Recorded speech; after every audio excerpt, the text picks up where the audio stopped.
United sorted out their attack in the summer transfer window. Now it's time to sort out the midfield. We're going to be looking at transfer targets, Ruben Amorim's requirements of what his midfielders do, tactics, formations, and all that good stuff. If you're new around here, make sure to hit that subscribe button, like the video. But anyway, let's get this party started.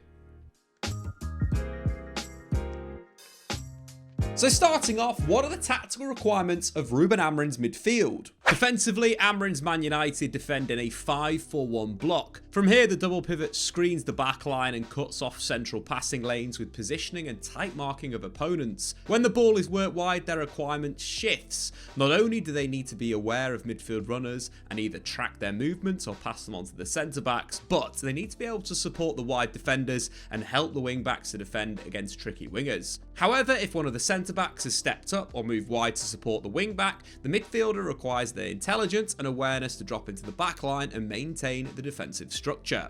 Against Manchester City, we saw the effect of a midfielder getting run off. So we pick up the player with United sat in a 5-4-1 block, Ugarte and Bruno Fernandes in the double pivot. Rodri kind of draws Ugarte in and then threads the ball through the lines. Doku turns, explodes past Luke Shaw, but Man United have got a real problem. Phil Foden has already run off the back of Bruno Fernandes, one of United's holding midfielders. As Doku gets into a crossing position, it's well blocked by Ugarte, but United haven't reacted, and especially in central midfield where Bruno Fernandes has left Foden untracked in the penalty area to give City the lead in the derby. When pressing high, Amorim adopts a 4-4-2 that transitions into a diamond with one of the midfielders jumping up onto the opposition's number 6. Generally, the left-sided number 8 is the one to jump and the right-sided number 6 holds their position, but depending on the tactics or game state, the roles could be reversed. In short, this requires both midfielders to be mobile and aggressive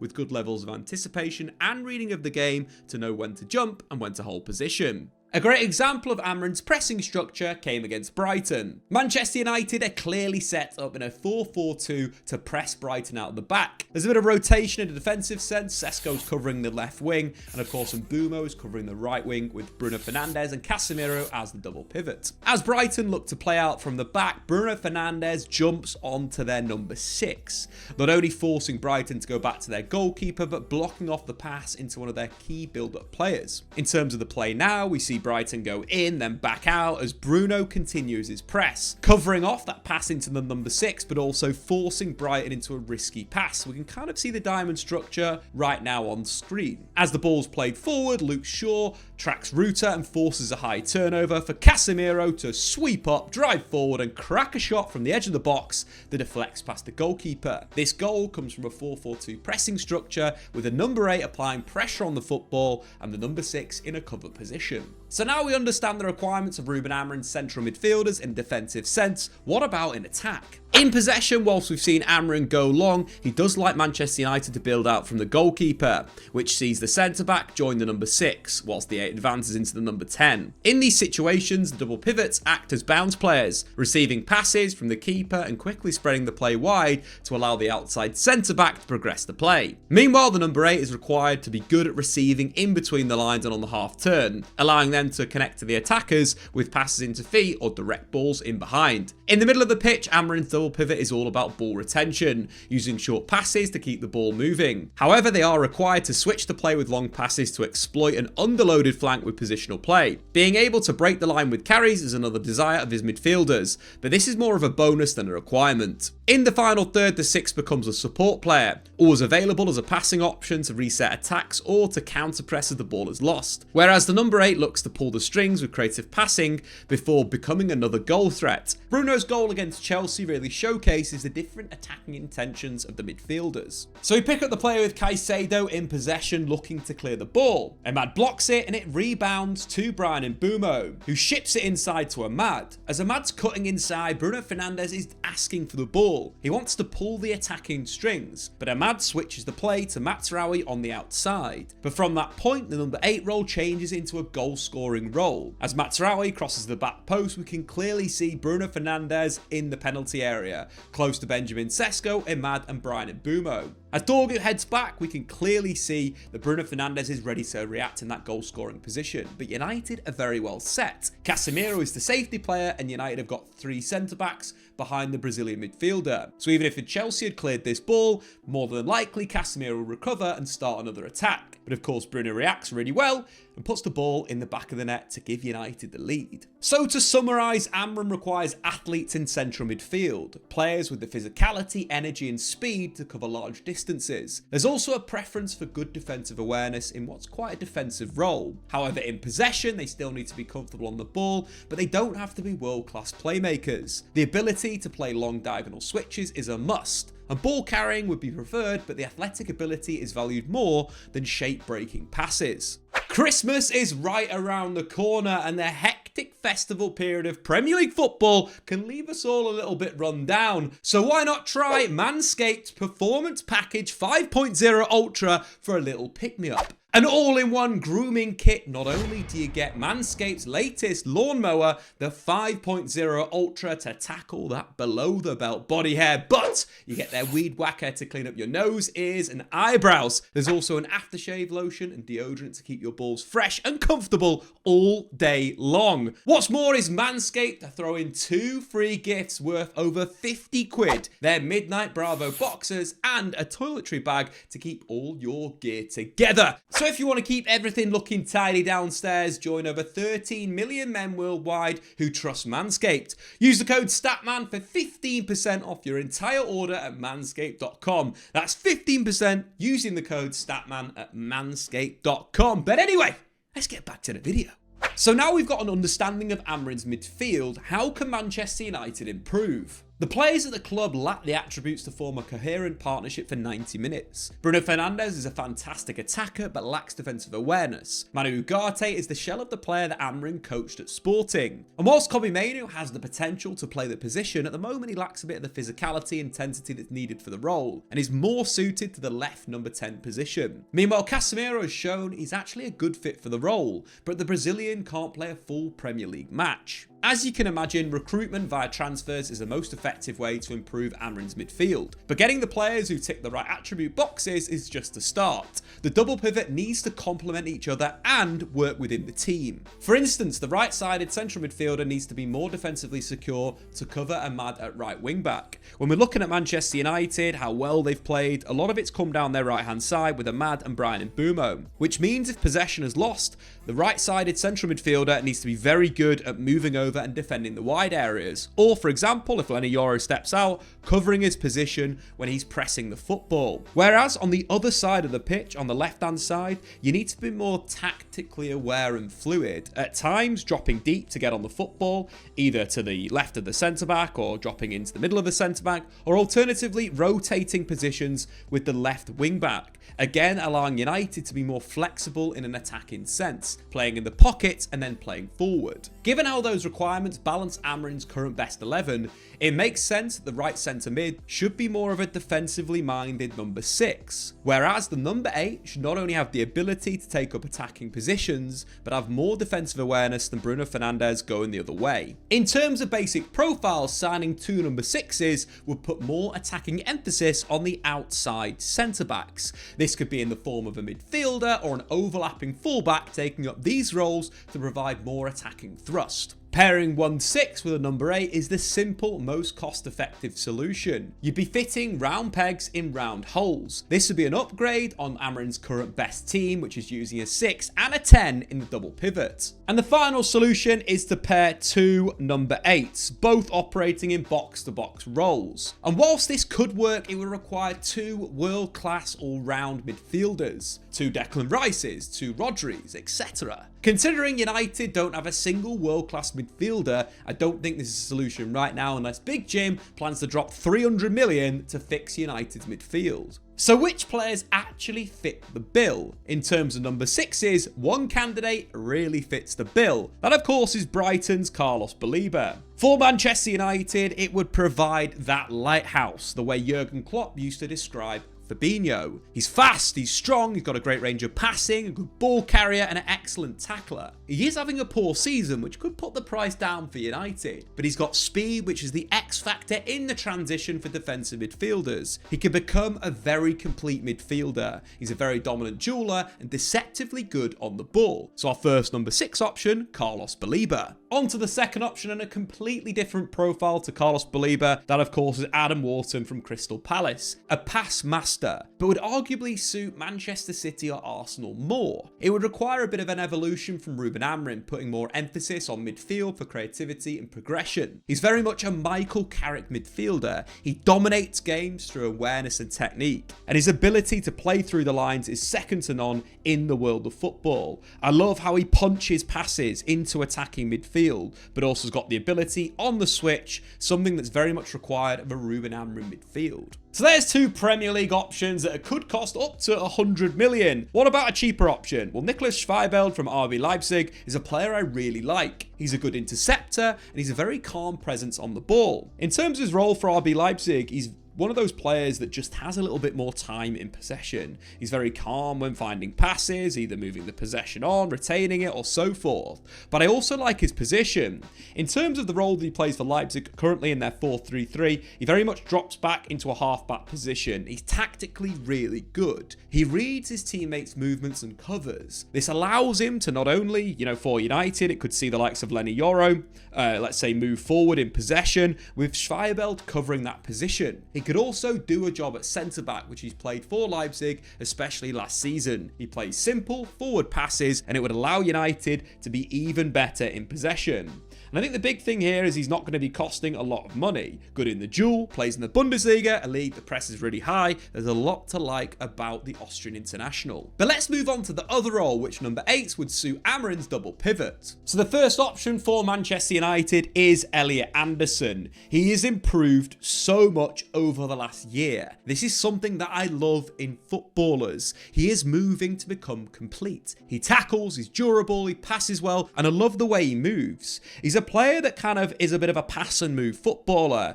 He'll play the ball forward, he'll move off the ball, look to receive it back, and then play forward again. He almost roams around the final third, receiving, giving it, and then making things happen. He's a good crosser, he's very good at finding those through balls, but also off the ball, he is very, very, as I would describe, ratty. He's a player that is a volume tackler, that is super aggressive on the opponents. We mentioned before that number 8 role in the 4-4-2 diamond pressing structure, he would do really well. For me, he could be the long-term replacement for Bruno Fernandes in midfield. In terms of his stats this season, he is so complete. He ranks in the top 1% of midfielders in the Premier League for touches, passes, progressive passes and passes into the final third, and ball recoveries. And the top 5% for tackles in the final third, crosses into the penalty area, and switches. These are all things we spoke about before.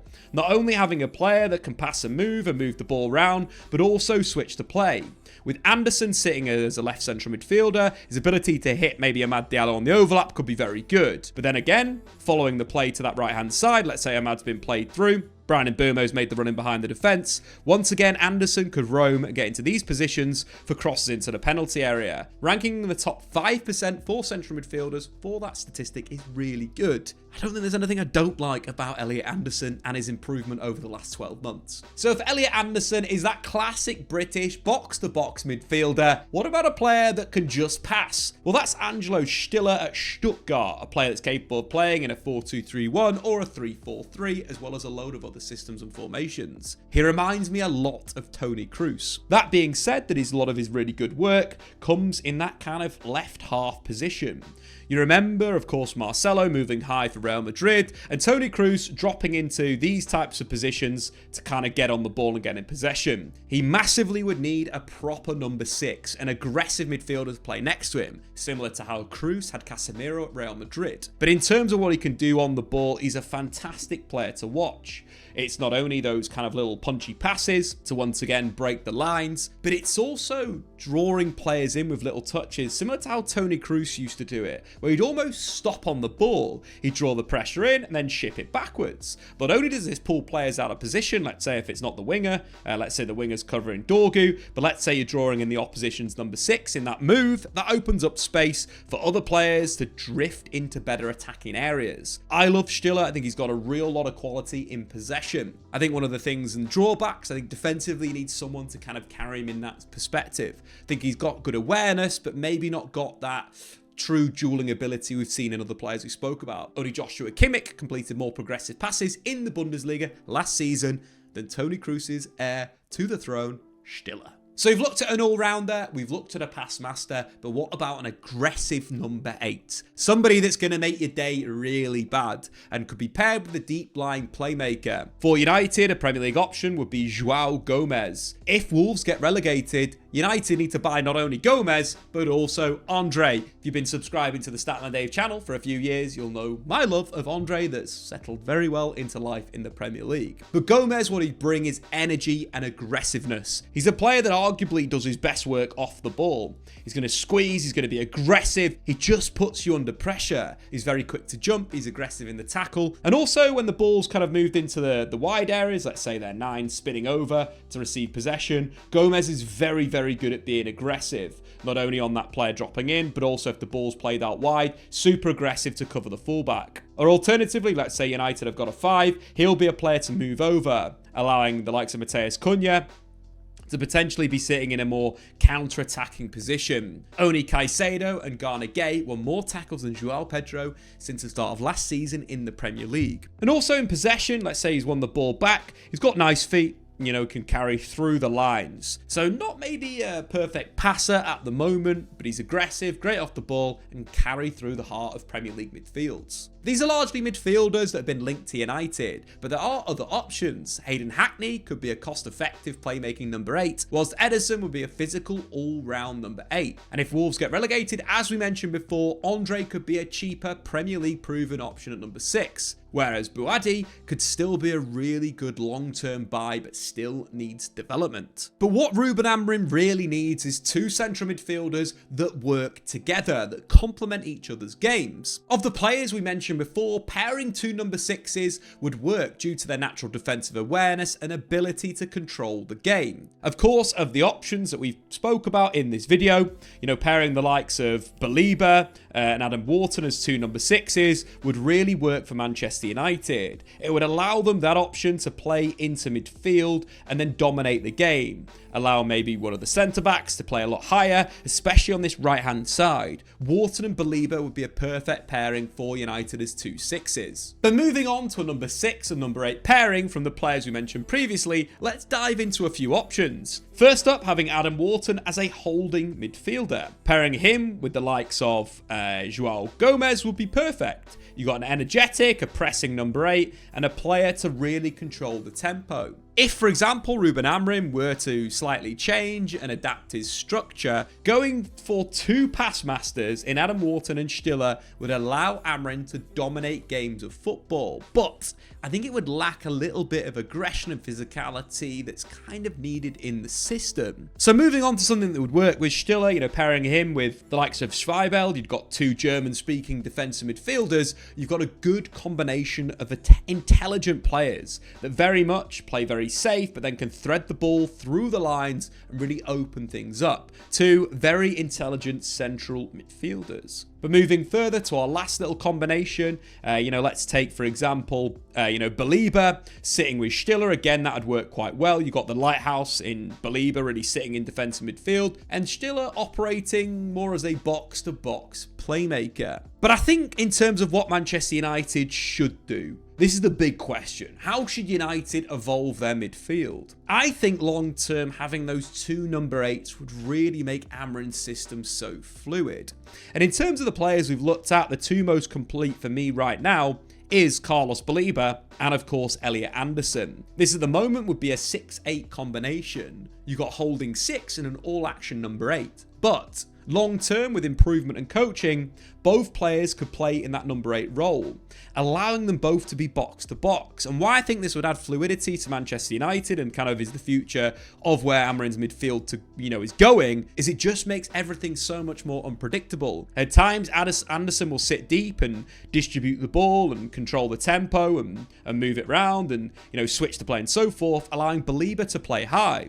Alternatively, on the other side, Baleba using his, driving through and having, Elliot Anderson playing higher up the pitch. There's two combinations there where they can play dual roles, both being two number 8s. And this is why I think United should sign both of them. And yes, it's going to cost a lot of money, but United need to invest in midfield. It's humongously important. But in conclusion, the most important thing first is United to sign a holding number 6. It's been a massive problem since Michael Carrick retired in 2018. Performances with and without Casemiro highlight the importance of a number 6 in Amorim's setup. In fact, per 90, with the Brazilian, United's XG conceded would rank them the 4th best team in the Premier League, whereas the 2.08 XG conceded when Casemiro isn't on the pitch is only comparable to Burnley, literally the worst team across Europe's top 5 leagues for that metric. A physical holding number 6 like Carlos Baleba wouldn't just add a little bit of longevity to Bruno Fernandes in Man United's midfield, providing a reliable defensive cover and improving mobility on Casemiro, but it would also simplify United's future midfield recruitment. Basically, there are more energetic number 8s on the market than holding 6s. Baleba specifically could be paired with any 6 or number 8 or even number 10 like Bruno Fernandes, Conor Gallagher, or in the future, Kobbie Mainoo. But anyway guys, what do you think? Who should Manchester United sign in midfield? And comment below with the name of the midfielder and we'll do an in-depth analysis. Doesn't have to be players that we've mentioned, but you get to decide, as the top voted comment will make it into the video. 3 midfielders Man United should sign, chosen by the fans. But anyway guys, shout out to Manscaped for sponsoring today's video. I've been Statman Dave, subscribe if you're new, and we'll see you later. Thanks for watching. If you've enjoyed this video, why not check out some more content on the Statman Dave YouTube channel.